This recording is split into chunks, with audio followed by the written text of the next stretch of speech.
Talk Radio, you're in to all things music. I started noticing when I was a guitar tech how bands acted. And when I was with P.O.D. for a whole season, I went on tour with them as a guitar tech, and I realized that all of those guys that are in the top tier, I'm not going to say top tier, but, up there making a living doing it, they're all friends. It's so funny. Yeah, everybody that's scrapping for attention and trying to, they're not friends. And that just blows me away. Like, how does that happen?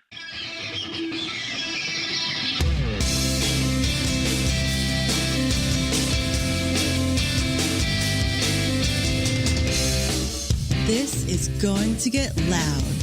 The working musician's ultimate guide to striking a new path through today's music industry. With your host, Paul Nicholas.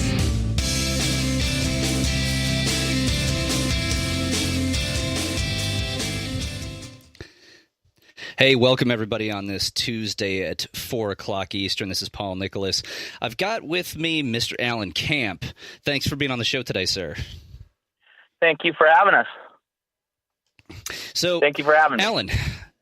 We've got a pretty cool discussion today that I think the kids out there should hear. But first and foremost, tell me a little bit about your background. I started playing guitar when I was 15. Started throwing backyard shows. There was a huge movement with a straight edge movement. There was hardcore movement in San Diego, South San Diego. Grew up with the P.O.D. boys.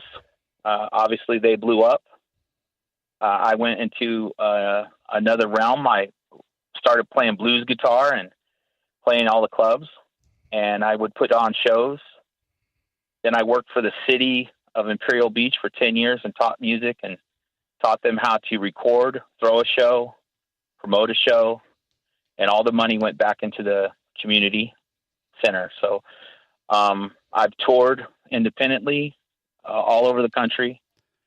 I put out 7 records under a band called Fuzz-Huzzy. I've booked my own tours. I've promoted my own tours. I did all the radio promo and all the, all that stuff with my band members. We've been all over the country. We also have been booking shows currently with AARC artists. We started an organization we go out and look for bands.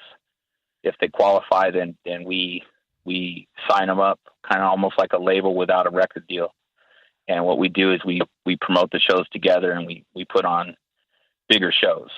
So we have 9. And now, when you say promote the shows together, what does that entail exactly? What happens is bands in the industry, it's a competition kind of thing. These young bands, they don't stick around. They don't have any camaraderie.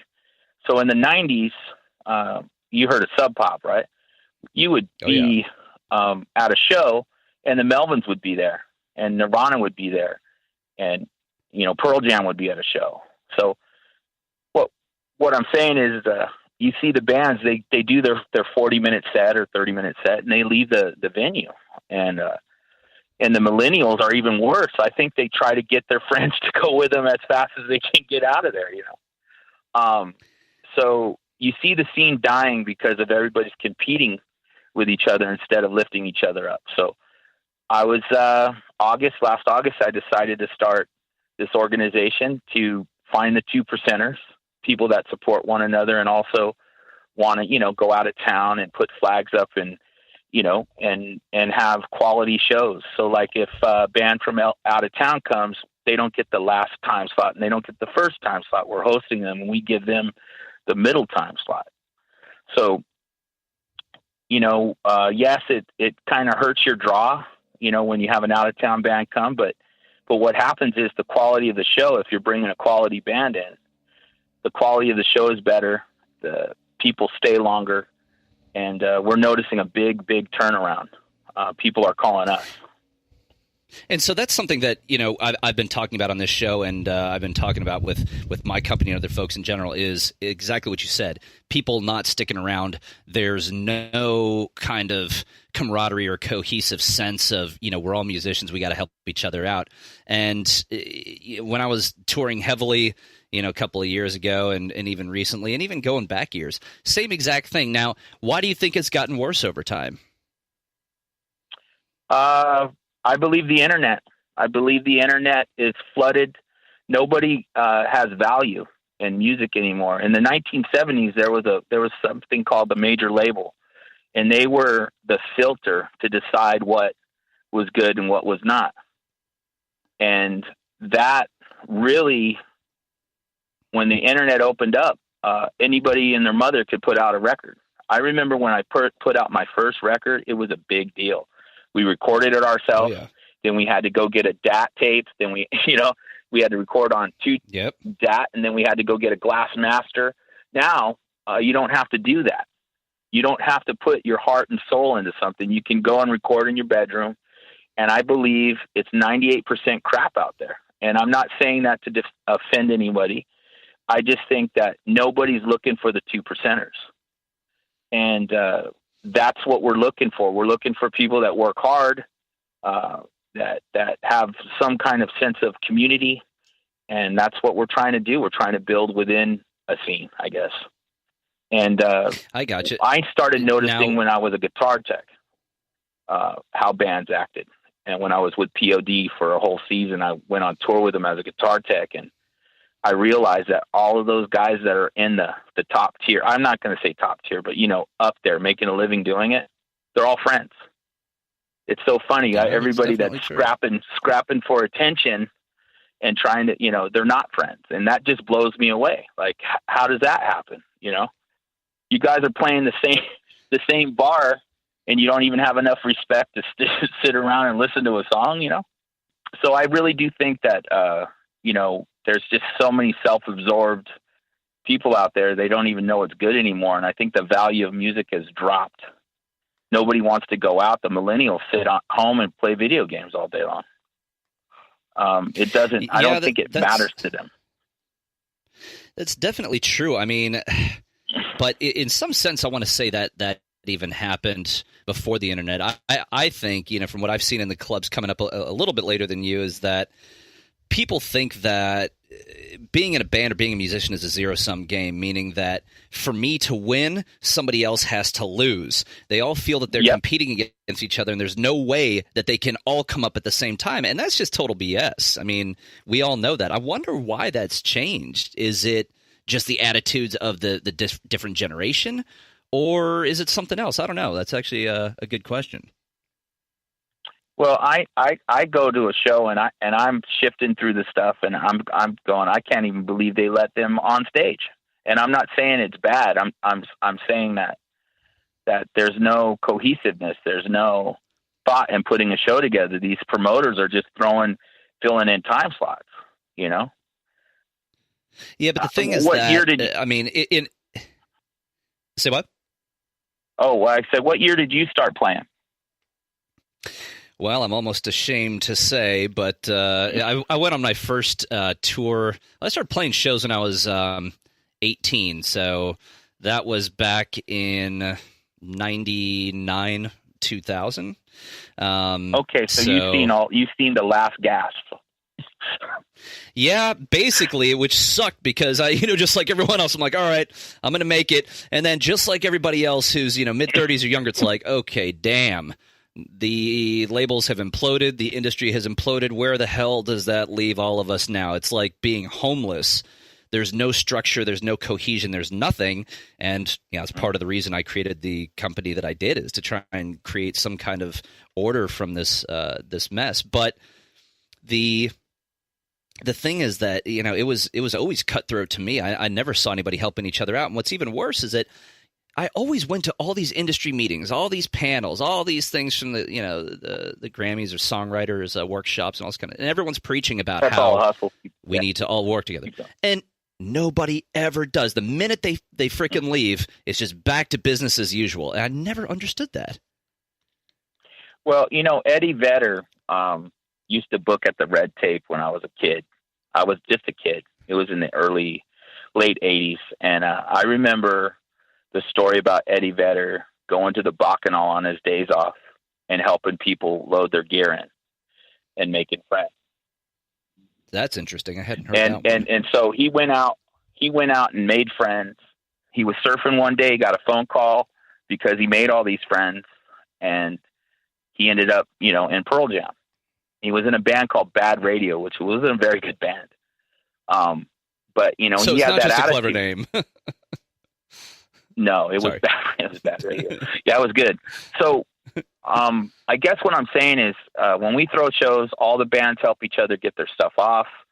Sometimes we put a band, we all stick around, which is pretty cool. But we also help each other get off and on stage. We support each other. If somebody in this organization, somebody's bass hand blows up, that's no big deal. We're there.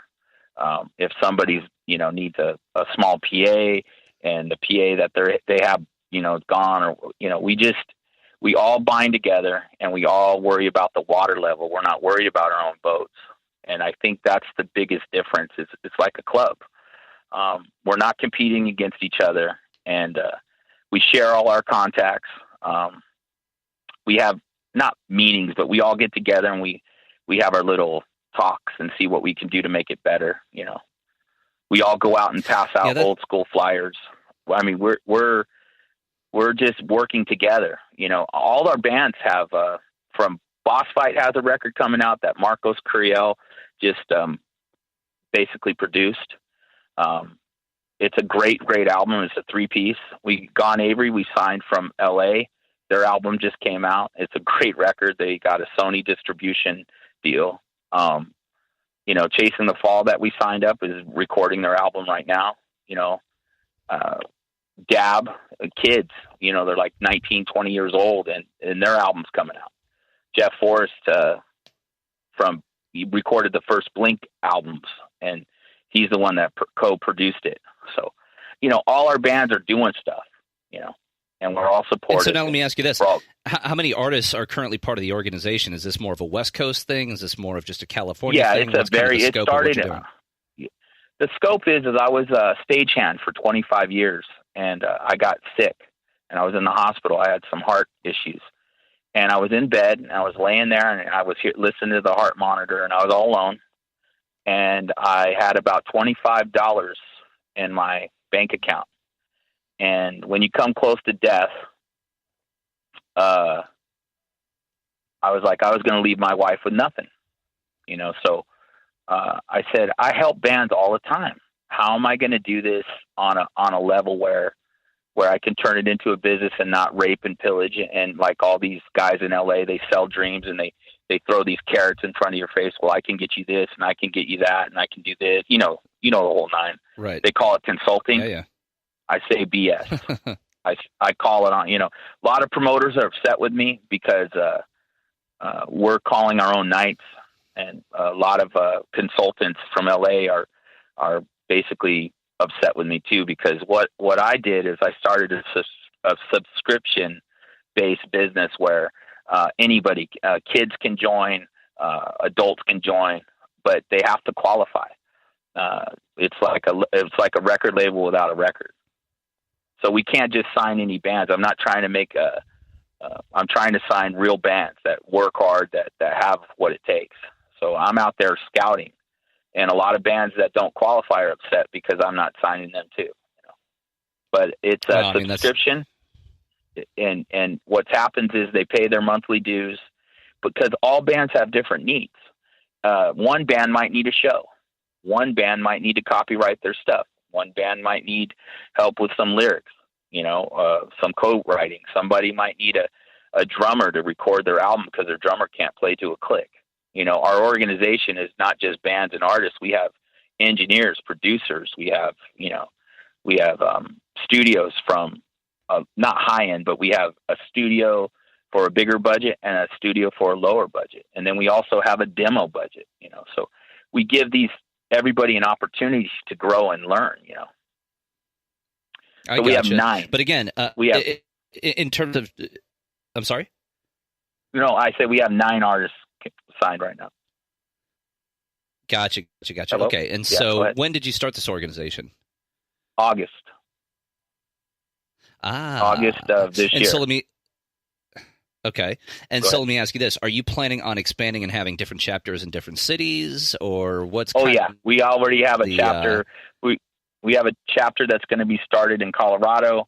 We're working on a chapter in New Mexico. We're working at a chapter in Arizona, and we're working at a chapter in Las Vegas. And we already have a flag in LA, but we don't have a chapter yet there. Okay. I mean, we have bands, but we don't have it. And so what do you see happening in the next, 1 to 2 years with that? I mean, obviously there's this expansion, but are you guys going to be having more service offerings, or what's kind of the deal there? I just want to create a buzz in the Southwestern region right now. I want to focus on bands that want to tour, that want to tour. The biggest mistake my band made is touring all over the country. That you don't do any damage that way. Going to LA and then coming back home, going to Vegas and coming back home, and going to Phoenix and going back home, and focusing on promoting your shows and playing with quality bands and getting the best time slots possible and making sure the best exposure. I want my bands to also outgrow ARC and, make room for others, and also, take this to the level where, our shows are basically sold out. That's our goal. You guys are kind of the launching pad there. And in the next segment, we're about to hit a quick break, but I want to talk a little bit more about your final thought there about what you're telling these bands, how you're coaching them a little bit about getting those right time slots, how to do those small tours the right way. Because I was in about the same position as you, except based out of Atlanta. So we were going down to Miami or the Panhandle, or even up to New York and back, and this, that, and the other. But it wasn't getting us where we needed to be, and so we'll get a little bit more of your thoughts on how to do things the right way for these artists that are setting up their first either weekend tours or month-long tours. So with that being said, we're going to take a quick break. We're going to come back in a few minutes, going to pay a couple of bills. I am Paul Nicholas. This is Going to Get Loud here on Tuesday on EnterTalk Radio. We'll see you in a minute.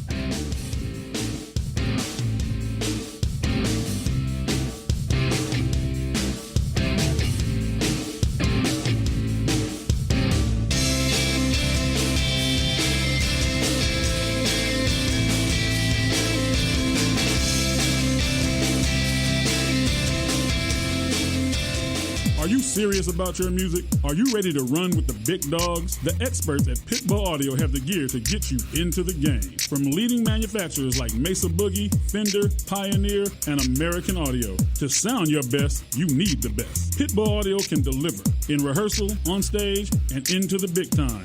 Dropping beats, shredding guitar, or making the crowd roar. Whatever you dream, Pitbull Audio can help make it happen.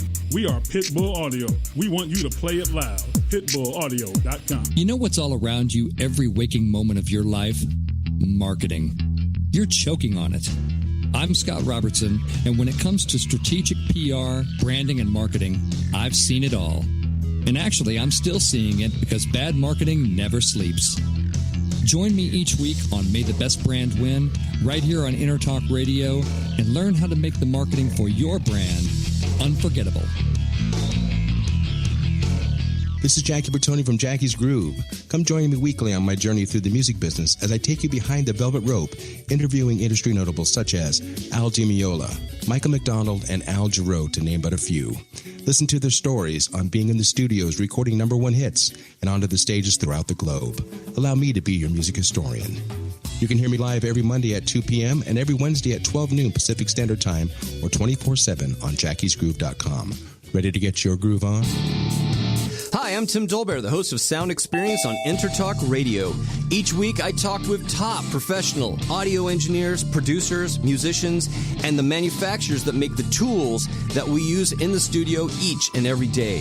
From capturing the perfect take to mastering your final release, and the tools and how the pros use them, we are going to dive deep into their process and learn from their experience. I look forward to you joining us each week on Sound Experience with me, your host, Tim Dolbear.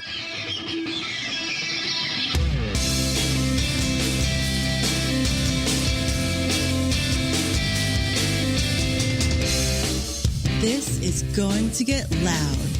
The working musician's ultimate guide to striking a new path through today's music industry. With your host, Paul Nicholas.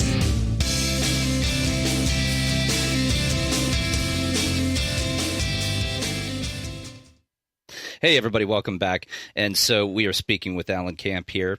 And so before the break, we were talking about how to put on successful shows and the organization AARC, which is helping artists band together and basically make the most out of their shows. So I want to talk a little bit about how to put on the right shows and do the right kind of touring, whether you're a weekend warrior, guys just getting started out, because obviously most of you that are listening are emerging artists. So from your experience, what is the best way to get started? What kind of shows should these guys be doing in town and then out of town? When do they know they're ready to get on the road, and where should they be heading off to once they are ready? Well, Marcos told me when the bellies are against the stage in your hometown, everybody's fired up and it's basically like a sold out show. That's when you know you have to go out and you have to show.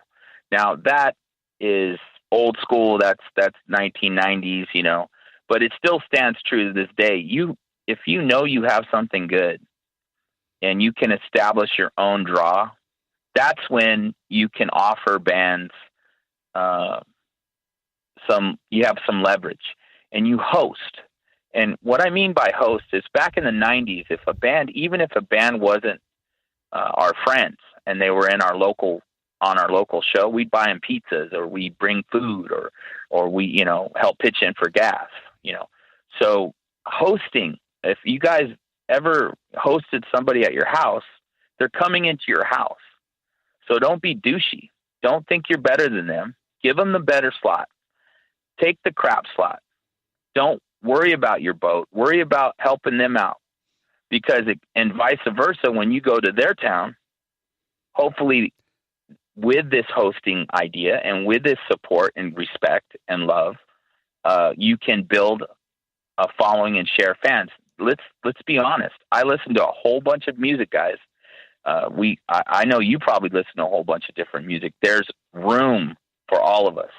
There's so much room for bands to have fans and share fans. It's ridiculous, because a consumer doesn't just drink Coca-Cola, guys. Bottom line. So yeah, that's definitely true. Guys, and one of the things, I'm sorry, go ahead. No, I was just going to say, we got to stop competing. We got to start hosting, and we got to start trading shows, but trade shows with people. And here's the problem with that. And I'll leave this. Bands are all talk. So you do your hosting, and then they don't return. I remember being on tour and a band just stopped answering their phone, and they didn't get us any gigs. And so we were up in Portland having to figure it out in a laundry room.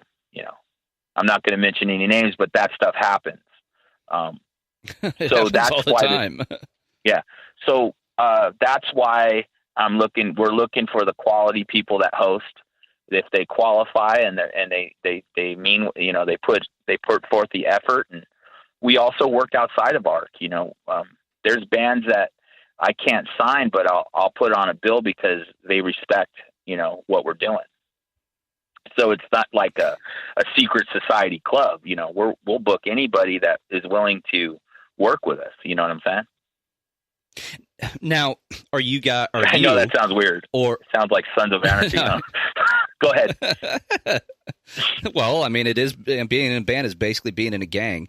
Yeah. But do you guys your organization actually go out there and book the artist shows for them, which I can see a lot of artists going crazy in a good way if that's the case, or are they still up for getting their own shows, but they help each other out? So say, like in Atlanta, Original Venue Smithsonian Bar has always got 3 bands on the bill every single night, original artists. So one guy would get the headlining slot and then might pull in 2 others from the organization. Is that how it works? Or? Well, we take the shit slot. We call it the shit slot, the clothing slot, because nobody sticks around that long. So we try to get our fans to see. Our whole goal is, and sorry if I cuss, our whole goal is to make sure that the band from out of town is in the prime spot. That's our whole goal. It has nothing to do with our organization, band, ego, whatever. We want them to have the best show ever. And the only way to do that is to make sure that they have a win-win, or at least a chance, right? And bands don't do that. I completely agree. Yeah. Well, this is something that. Well, go ahead. Go ahead. No, you go. Oh no, I'm good. Right. Go ahead. I was going to say this is something we talked about on the on a previous show. Was you were just saying a minute ago about how they're not honored, and there's people just basically won't honor it. And one thing that's interesting, and I'll always point to this genre's success, but when you look at metal bands are the one genre, I don't know of any other, where everyone sticks together like glue, and they help each other so damn much that if you're in the scene, you're in the frickin' scene. Whether you're a band or a fan, like everybody helps each other to such an immense degree. It's loyalty. And metal is probably the only genre through year after year, decade after decade, that has that loyalty, that drive, that the compassion for the music. And you have hardcore metal guys that go to everybody's show. You got hardcore fans that go to everybody's show. You got musicians that go to everybody's shows. It's almost like a subculture within a culture. So, they have their own way of doing things, and it's smart because their shows, they could play on a Tuesday night and pack the place because of the loyalty. So, and, we have a huge metal scene in San Diego. The scene is they play in these dive bars, but the quality of musicianship and the quality of the bands that they put on, they're basically putting on their own shows. Maybe the promoter might take credit for it, but all these guys know each other. They all party together. They all hang out together, and they all know each other. So now, it's a very small scene. Well, I'm trying to get Paul back on here. Why do you think that particularly metal bands are still kind of sticking together like that, but not so much maybe other genres? I think it's because it's a small, we always tease the metal guys because there's a lot of dudes, and we say it's a sausage fest. It's a Tuesday night and there's just a bunch of dudes. So we tease them about that. I think, a lot of the guys that are in metal, didn't really fit in high school, didn't really fit in college, whatever. And they found this thing that they do, and they do it well, and they can relate to it, and I think it's almost like not religion, because I don't want to freak anybody out, but it's almost like they have to go to a show. They have to release that anger. They have to, whatever the energy. Yeah, but there are a lot of angry kids that listen to rock too, right? Oh yeah. I'm just saying, but not that angry. Yeah, not that angry. But yeah, we tease them all the time because there's no chicks at the shows. We call them Sausage Fest. When they say we have a metal fest, we call it a Sausage Fest. We tease them all. That's pretty true. Although I was went to see a band, In Flames, one of my favorite. I don't even know what they're classified as now: speed, death, hardcore, screamo, whatever. But it was nice seeing the few girls that were there, at least wearing black leather, tight stuff. Maybe a little less black makeup, but hey, Yeah, metal is a very tight. We have a really good metal scene out here. Dab kind of the 3-piece that I signed up. was a hardcore band that kind of switched over and started doing like alternative rock metal type of thing. And a lot of the metal guys were like, and then once they play, they go, oh, you know, so it's been kind of cool to see them play with metal bands, you know, because they're kind of like, they're just coming into their own, you know, and they're getting played on the radio now, and you know, they're getting a little notice. God, there's still such a thing as radio? Oh, wait, we're actually on it right now. Yeah, well, you know, the local radios do like local spotlights and stuff like that, you know. Yeah, for like sure. And I always, just as a sidebar, I always encouraged artists to get onto, you know, do live college radio performances and stuff like that, because they're always looking for new bands to showcase, and you don't actually have to be in college to do that. We used to do that all the time when we're on tour. But coming back to the initial topic, what kind of advice would you have for those guys? Okay, they're selling out their small bars, clubs, and restaurants in their hometown. They're ready to do a tour. It's all about time slots and locations. What are you telling these guys that are ready to go on the road to do? Are you telling them to just do, you know, a week's worth of shows, just a weekend hop? You know, what do you recommend to that band that's ready to take that next step? Because there's a lot of folks that I talk to that are in that position. They always want to know what's that next step. Okay, so I look at it as baby steps, okay? So you go out for Friday and Saturday and you come back home. And maybe you get a connecting, let's say you're from San Diego and you want to go to San Francisco. So obviously you're going to lose money because you're going to drive all the way up to San Francisco and you're going to drive back to San Diego, right? But you have friends in Ventura, a band that wants you to play, and they're going to host you and they're going to give you gas money to get to San Francisco. So that Friday or Thursday you play up in Ventura, you go up and you play San Francisco, and then you come home, and then you try to do, you know, a Wednesday, Thursday, Friday, Saturday, John, you know, and once you do the Wednesday, Thursday, Friday, Saturday, John, then you might be able to connect it to go back home. Does that make sense? Because you connected the dots. So you could do a 2-week tour, Wednesday, Thursday, Friday, Saturday. You can even probably do a Sunday show at a record store, turn around and go back home. You know, hey, it's Alan. Baby steps. Hey, Alan, this is Florentino. I spoke with you earlier here. One of the lovely things that we are able to do here at Intertalk Radio is bring people in remotely. And as Paul is a consummate businessman, he's out traveling. I don't know if you knew that. He's in, he's somewhere in the Caribbean somewhere. So long story short, he's having some connectivity challenges at this particular point. So we're waiting for him to connect back in. So I apologize about that, my friend. But it's the price you pay to be on the beach, right? Yeah. So I just stepped in here and I was listening to the interview kind of back and forth, and then Paul came in and he sent me a message that you're still on. So I think, as things go, from what I gather, what you were saying there, I caught a bit about the part about the how metal people are. It's almost like a religion that they almost need to go to the shows, and then we were coming. I was on my way in here, so I lost what you just said. So if you wouldn't mind reiterating just the kind of key topic, and then we can kind of continue the conversation on until Paul reconnects. Okay, we were talking about any suggestions to bands that want to go out and tour. Yes. And so I was saying it's baby steps. Go out for a weekend, come back home, develop relationships with bands, host them, and then go back there, and they host you. And what that happens is you're starting to create movement within your own little network. Susie Joe, and we'll just use Susie Joe, is a solo artist, so she's going down on the weekend to go do a tour, and she's going to open up for Joseph, and they become friends, and they host each other, and they help each other out, and then all of a sudden she's connected with Susie, Susie Joe, and Joe is connected with so and so. So what I'm saying is it all is relative. You have to have a place, if you're a band, that you own.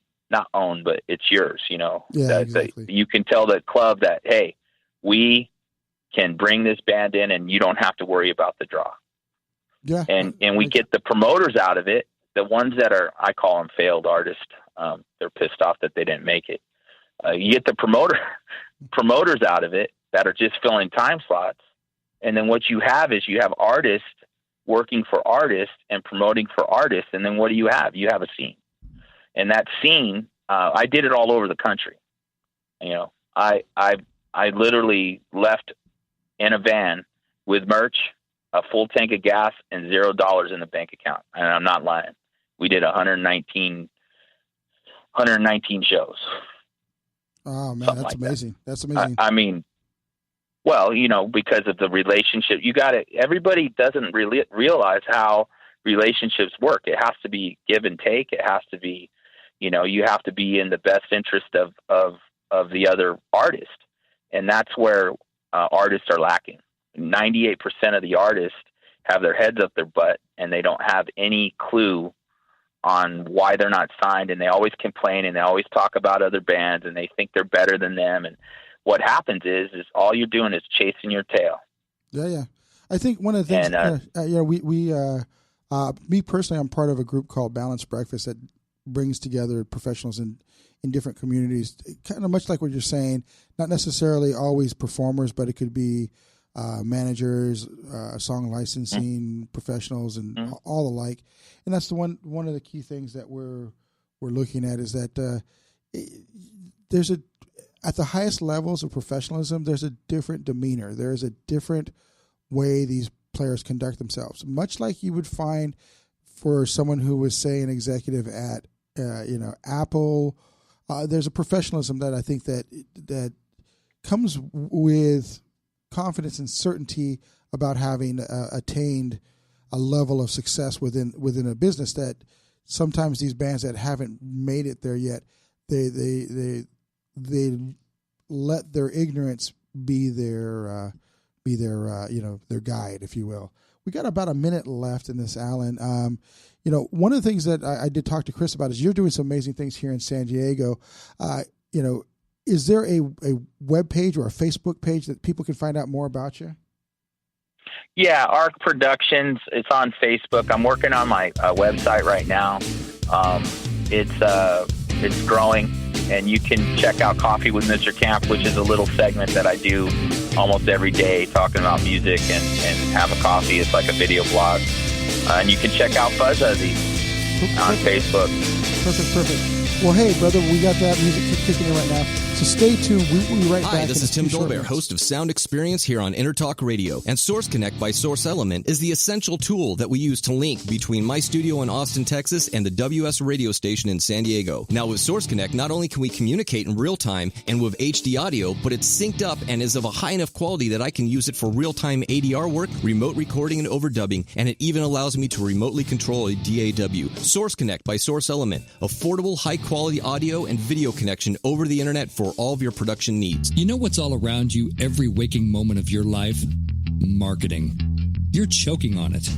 I'm Scott Robertson, and when it comes to strategic PR, branding, and marketing, I've seen it all. And actually, I'm still seeing it because bad marketing never sleeps. Join me each week on May the Best Brand Win, right here on InterTalk Radio, and learn how to make the marketing for your brand unforgettable. Make this your vinyl night. I'm John J.R. Robinson, and every week, music creation comes alive through stories, experiences, and sounds when vinyl records filled our hearts and minds. My friends and I share our tips and techniques used in creation of iconic tracks for recording artists such as Michael Jackson, Eric Clapton, Quincy Jones, and Steve Winwood, to name a few. Vinyl has emerged hot, and the soul of vinyl defines art and passion which burns deepest at night. Tune in every Wednesday. Are you serious about your music? Are you ready to run with the big dogs? The experts at P.O.D Audio have the gear to get you into the game. From leading manufacturers like Mesa Boogie, Fender, Pioneer, and American Audio. To sound your best, you need the best. P.O.D Audio can deliver in rehearsal, on stage, and into the big time. Dropping beats, shredding guitar, or making the crowd roar. Whatever you dream, P.O.D Audio can help make it happen. We are P.O.D Audio. We want you to play it loud. PitbullAudio.com.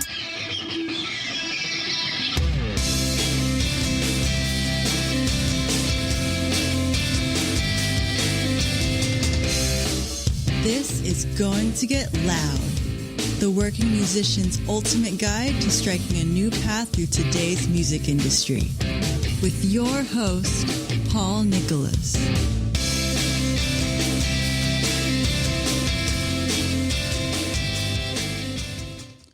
Hey, this is Florentino, the CEO of Intertalk Radio, on for Paul at this moment. We're having some technical challenges, but we're carrying on with the interview because it's such a compelling listen. And we have Alan Camp on with us with AARC, and he's been talking about how you can have a more relevant career in touring and getting prepared for that. So, Alan, we left off with your Facebook. Do you actually have the, what's the tag after the facebook.com/? ARC Production. Okay. AARC Production. Okay, very cool. AARC Production. Yep. So, folks, you got to find out. The website will be Artist Relations Collective, and that's going to be coming up soon. Very cool. Very cool. Now, we were talking a little bit about some of the things you were able to do in other cities. I'd like to kind of get more specific about San Diego because it's our backyard. Although Paul is from Georgia, and obviously he's in the somewhere in the Caribbean. Man, that guy's just he remotes in from lots of places in this world.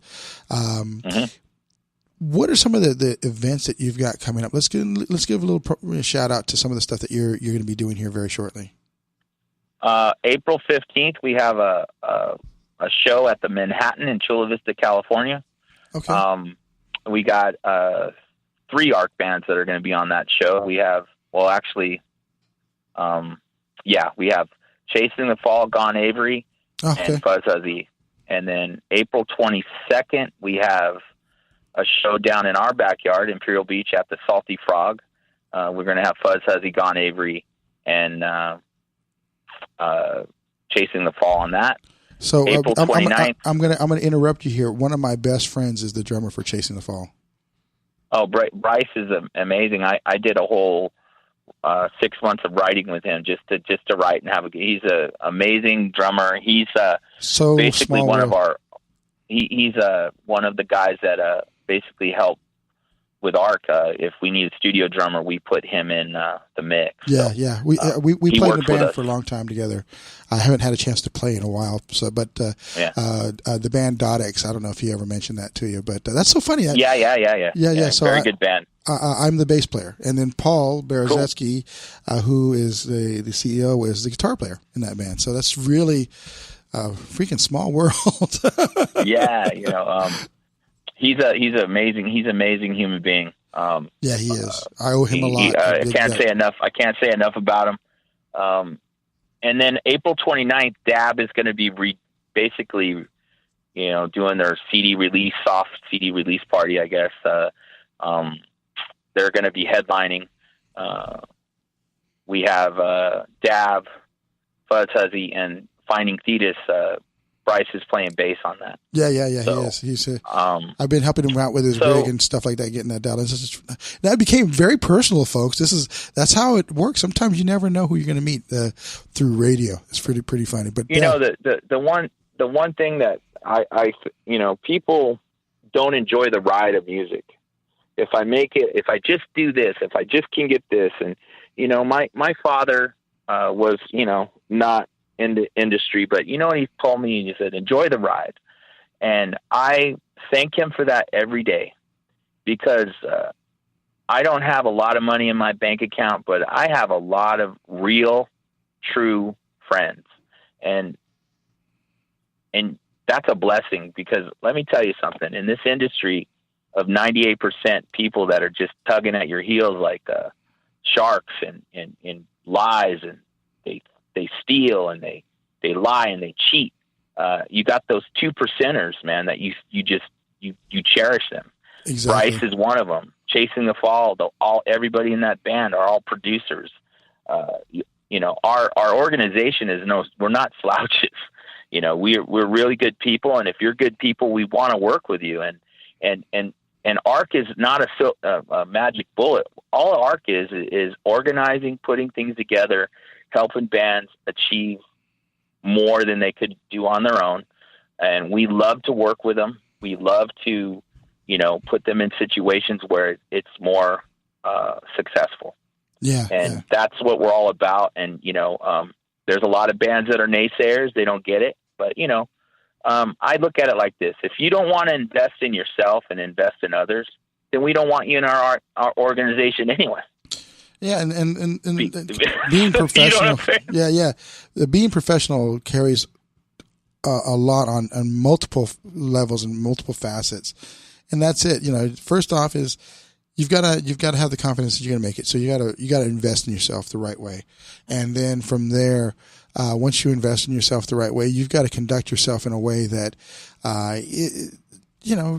this business is almost like if you were a plumber or you were, any kind of person that works for yourself that's doing, providing a service, a marketing company, if you will. That's probably more, being a band is more like a marketing company because your whole job is to bring awareness to, if you're at a gig, to that particular gig, until you get to the point where you are the featured product.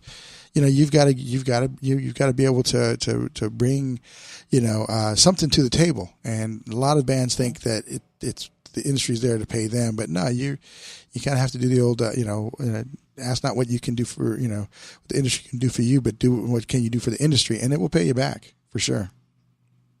Well, the one thing that an old friend of mine told me, it's not show friends, it's show business. And what I'm getting at is we can be friends, but we have to know that it's business.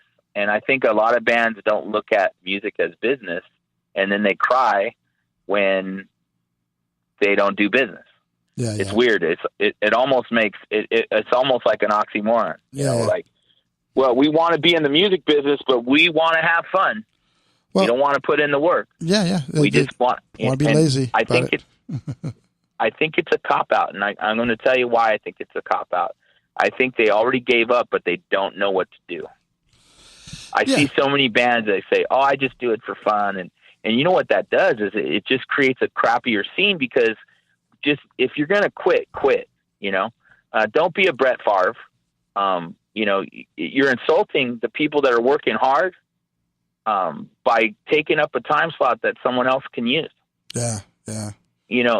I see quitting in a lot of people's eyes, man. They're going through the motions because they don't know what else to do. Their whole social scene works around it.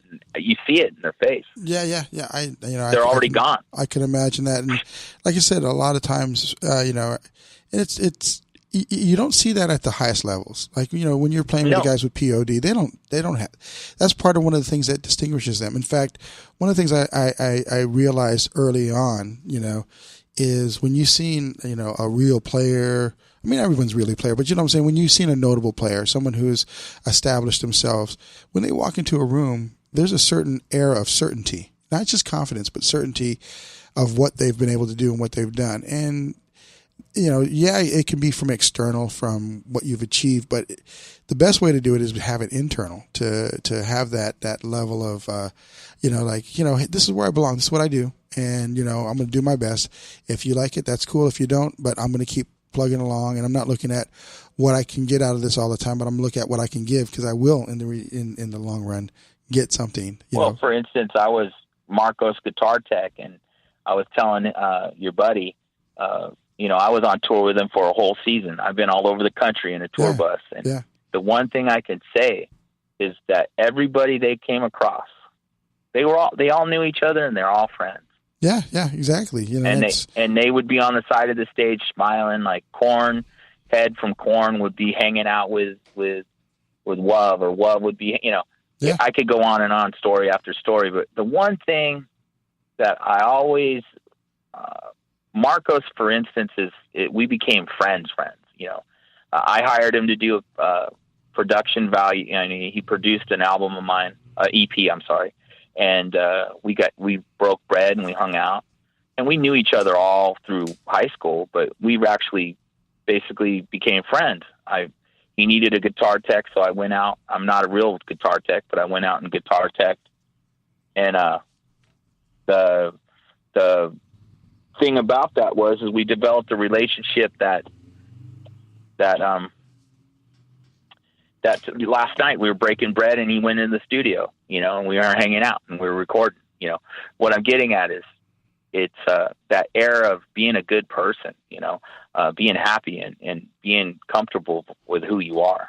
And you're right, it does come across that way. Yeah, and that's that confidence in it. A lot of people say don't play for free, and I say that is sometimes the case, but sometimes you just need to get out and play and just make sure that you're putting your time worthwhile. You don't just go out and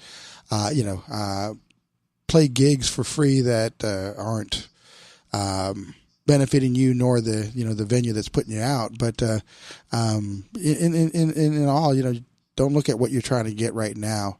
It's a long-term play. It really is. You got to be in it for the long run.